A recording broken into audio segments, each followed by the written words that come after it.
So tell me just about this move for three Mumbai women who are now so established in South industries. You know, how tough is it?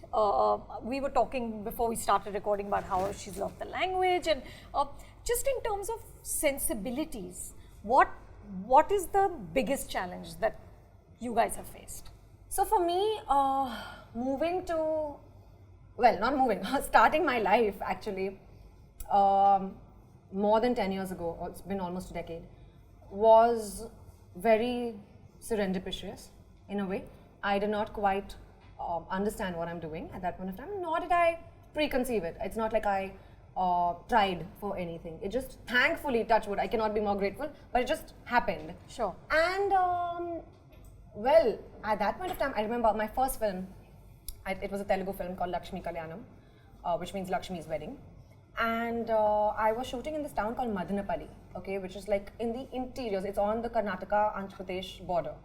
Really tiny little village. I was shooting there, and this was straight out of college. And I was working in a multinational company. Like my internship was in a multinational company where I was, you know, tick-tocking up and down the lobbies in like really high stilettos.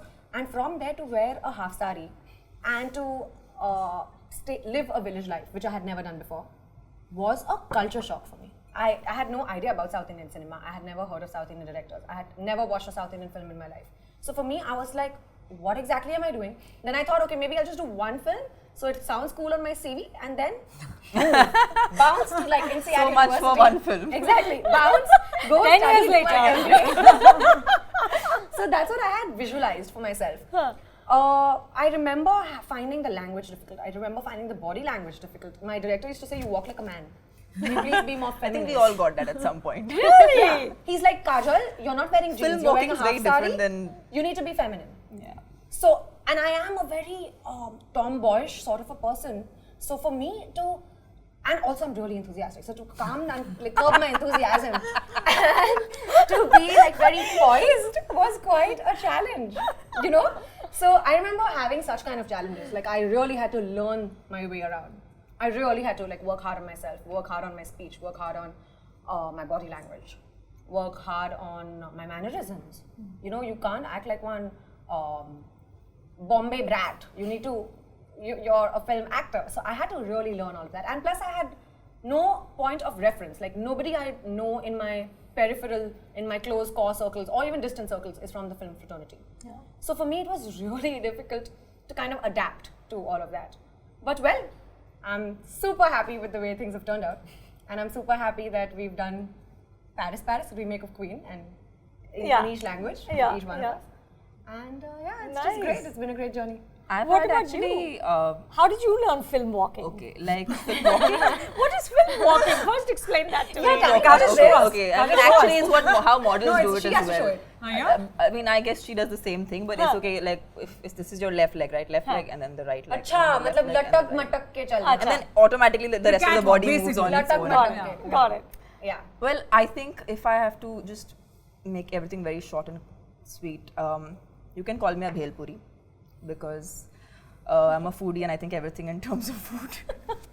But I started my career very young. I was 15. So I got used to whatever came my way. And I did not have any ideas or, like she said, preconceived notions about anything. And I just wanted to be an actor.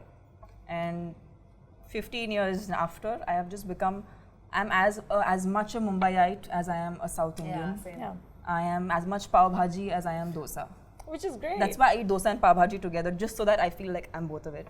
Weird do that? concoction. Very weird concoction. But I No, but taste I really heard, good. I don't know why I've Where you explained get my that? own self in terms of Mama food, but I juice think and this is the tomato most pav bhaji accurate way of dosa. putting Oh yeah? it. That's amazing. I'm really proud of your analogy. Yes. But you do get pav bhaji dosa in many places. Are you aware of didn't know that? that. Yes, Amar juice I eat center, it try all the that. time. Yeah. No, hello. You're saying that you get a dosa on one side and a pav bhaji on together. the Like peanut butter. On the So there's a dosa. dosa and uske upar there's pav bhaji. I think they like give it to you peanut on your butter on preference if you like it outside or inside. That's who you are. The point is, I'm pav bhaji dosa. So for me, nothing as I this love kind that. of thing has occurred. But for me, it took me a little while to understand that if you want people to love you, your audiences, I think you have to learn the language. I think that is what I've learned. It's not that what you speak on camera, and camera is on, or who dubs and all, but when you go out there and when you speak to your fans, or when you are addressing the media, it's very, very important to know the language where you're working. I think that is what I've learned, and I learned a little late, which I regret.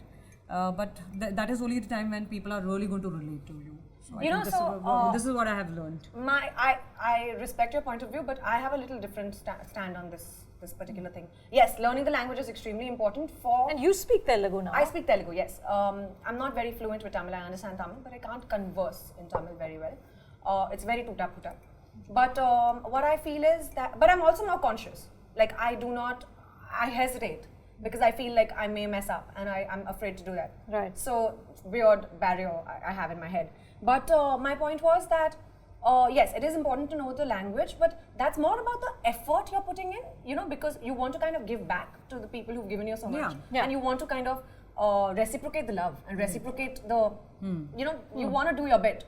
But people, I feel their love is not only dependent on whether you can speak in their language or no. It's more about your honesty, your authenticity, which kind of shows through. You can't really hide. I'll tell you one thing, like I remember a big hero called Dr. Rajkumar. I think you might know. Yeah. So he had said in Kannada, Abhimani Galu Devare Galu, means your fan is your god. Right. So I felt they would write on my social media that why don't you speak in your language. Correct. So I think if they give me so much of love, I feel like in return at least I can make an effort to learn the language. Of course. And even if you make mistakes on camera, I had my own share of those moments where I have said wrong things. Even I till date speak wrong. Yeah, but then they're okay with it. They're okay making you mistake, but they're not okay you not taking effort. So that is what I feel. Exactly. That's No, what I I'm just saying. feel like as an actor, it's always an edge. Like I speak Tamil and Telugu, and I remember how I used to practice my language skills was in a press meet. Really? I said I can't be more scared of anything than a press meet, right? With like so much media, and I have to speak. So let me just let me practice on them. So I would go out, start talking in some Telugu I thought was right, but I also had a makeup artist who spoke Telugu, so he would teach me. Oh, that was a deliberate attempt. That was it. I was like, let me practice because this is as scared as I can get. Yeah. Exactly. I can't. There's So did you actually, make any major faux pas? So only I my have co-star noticed it because I was wearing a dress Huh. and I am talking with utter confidence in my Telugu or Tamil. Sorry, it was Tamil. Huh. In utter confidence, like head up. If you see the frame, I'm like fierce, Huh. but my legs are Trembling. and Karthi. So he was like, why are your feet trembling? I came back. I said because I was scared. But I guess that's how I got my courage to also talk in the language. Converse. And now I'm like, I start talking to my driver in Mumbai in Telugu, and I'm like, But that happens. and I'm like, why isn't he getting it? And I'm like, oh shit, I'm in Mumbai. That happens to me all the time. So I'm talking to the staff at home, and suddenly I'll break out into Telugu. Right. Like certain words. So if I want to say something, or maybe if I'm trying to talk in Marathi to the taxi driver, suddenly Telugu words pop into my head. Right. And I'm like, okay, no, Marathi, okay. But that's great. I mean, that's so wonderful to know another language and another culture and to be able to connect. I think I know it better than my own. Really? Like I know Telugu Tamil weddings better than Punjabi weddings. Huh. I know the Because culture. so the many way times they they've gone celebrate. married on Exactly. The way they celebrate things. I understand that far better. And I Right. feel like my heart is full South Indian. Really? Full South Indian. That's so sweet.